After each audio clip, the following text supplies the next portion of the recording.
As a kid, art was a process that could take hours or even days to finish a complete project. One aspect I envy about my childhood was the complete lack of focus on time. I simply lived in the moment. As an adult, this is very different. Our time is segmented and defined for us. Our time is also fleeting. Because of this, an art project can seem never-ending.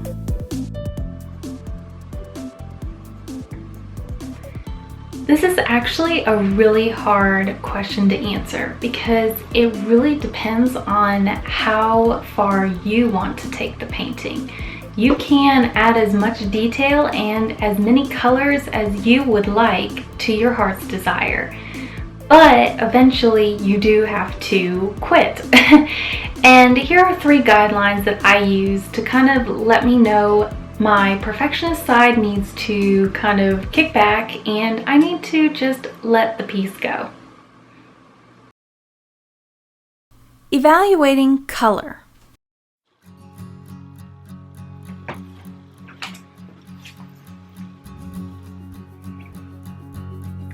So basically what I'm looking for is something that stands out but doesn't stand out in a good way for my painting. Let me show you. Here are some questions for helping to locate these regions. Is a particular color too light or dark in your painting? After my painting had dried, I noticed my bunny wasn't standing out the way I wanted him to. He was just a bit too dark.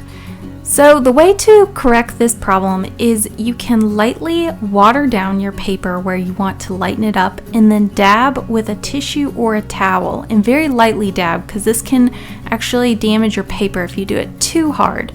But just dab off the color and you can lighten up the paper just a little bit in that area where you want the highlight. Did the paint blossom in a strange way on your paper?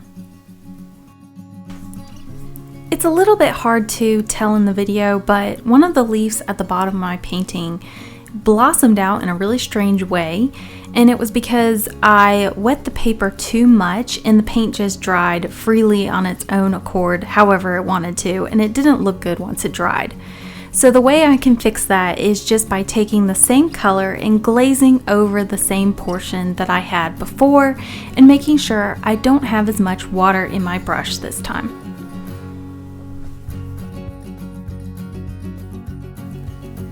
Do I need to add warmth? One way that I like to add interest to my paintings is by adding warmer colors in highlighted regions.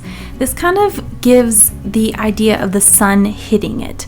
And I decided to do that on my bunny. He was a little bit flat, even though I had lifted that color and lightened up those highlights. He still looked a bit flat in color. So the way I did it is I just took a little bit of yellow and I just simply glazed a wash where my highlights will be located on him.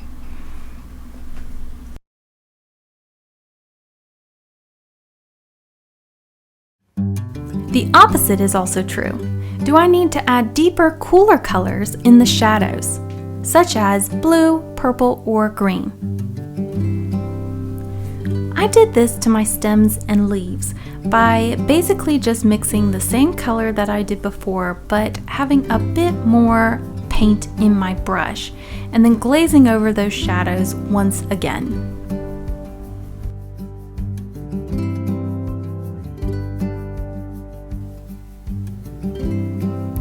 Evaluating the painting as a whole. This was honestly such a helpful tip for me. As artists, we tend to get caught up in the details and we completely forget about how those details add up together as a whole.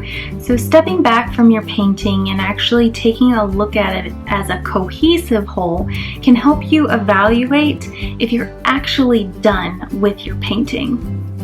Stepping back from the painting, I realized that my darker leaves and my small stems and leaves were just starting to blend together in this green mass. So the way I separated them and made them into more individual parts that harmonized together was I decided to make the larger leaves just a tad bit darker. And the way I did this is I mixed a cobalt blue with that green mixture that you mixed earlier.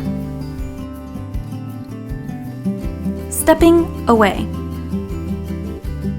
And lastly, and I think actually most importantly, is knowing when to walk away because your frustration levels have hit a high point.